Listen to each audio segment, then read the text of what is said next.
wasiiro xildhibaano asxaabta siyaasadeed ee dalka ka jira iyo dawladaha taageera Soomaaliya ayaa ka qayb galay xafladda daahfurka qaamuuska doorashooyinka iyo qorshaha 5 sano ee soo aadan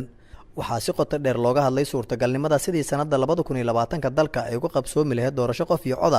iyadoo guddiga madaxa bannaan doorashooyinka qaran ay sheegeen in wax cabsi aysan ka qabin qabsoomidda doorashada waqtiga lagu madalsan yahay gudoomiyaha guddiga madaxa bannaan doorashooyinka qaran Xaliima Yarey ayaa sheegtay in dawladda Soomaaliya looga baahan yahay mar waliba garab istaaga hanaanka iyo sida uu socoto qorshaha iyagu ay wadaan gobolka Banaadir dadka ku nool sida wada tashi ula sameyn lahayn oo doorasho hal qof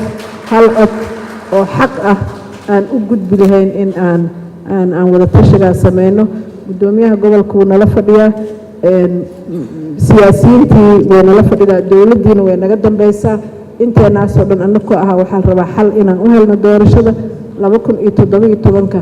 annagu waxaan niraahdaa waxba ma qaban laakiin haddana markaan fiirino schedule-keena iyo siday noogu qoran tahay oo strategic plan-ka aan fiirino waxaan aaminsanahay inaan wax badan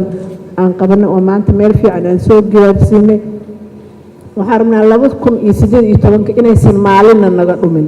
annagu inaysan maalin nagu dhumin dawladda oo ka sugayna taageeradii dhaqaale inaysan maalin ku dhumin hay'adaha caalamka oo ka sugayna muxuu ahaa kaalmada dhaqaale inaysan maamul waxba ku dhumin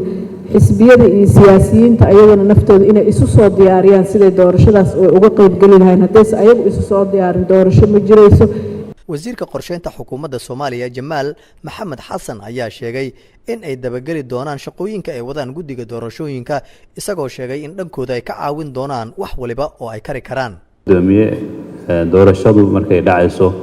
dhowr nooc u dhacda waxaan rajeynayaa insha Allah dhawaan inaynu qaadano nidaamka hal nidaam isku wada waafaqsanahay Soomaaliya hadaan nahay laakiin waxa jirta arrin kale oo doorashooyinka la xiriirto tirakoobka wasaaradahan maadaama qaabilsanahay qaybta tirakoobka aan adagtahay hadda waddanka hore tirakoob laga sameeyo ayaa sida guddigu ay ka warqabaan waxaanu qaadanaynaa nidaamka kale la yiraahdo voter registration oo dadka codayn kara in la tiriyo marka arrintan waxaan rajeynaynaa inaan guddiga si sokow gala shaqeyno oo aan waxyaalaha u baahan yihiin oo dhan si noogu suurta gasho in dadka Soomaaliyeed raba inay codayaan gudoomiyaha gobolka Banaadir Taabid Cabdi Maxamed ayaa sheegay in gobolka Banaadir uu diyaar u yahay garab istaaga guddiga madaxa bannaan doorashooyinka qaran si looga dhabeeyo ayuu yiri in dalka ay ka dhacdo doorasho qof iyo cod haddii aanan maalin la dhumin waa suurtagal waana rajaynaynaa in doorasho dhacdo qof iyo codkiisa gaar ahaan magaalada Muqdisho gobolka Banaadir ahmiyad gaar ah noo leedahay runtii anagu waxaan wadnaa hadda jidkeedii oo ku haboona sababtoo ah waxyaabaha ugu muhiimsan ee jidkeeda ah waa meesha waa ka hadalna jidka ugu wanaagsan ee hadda ugu fiican waxa ay tahay ee annaga aan dhabadiisa hayno kow waa tii aan bilaano maalin dhaweyta barnaamijkii aragti wadaaga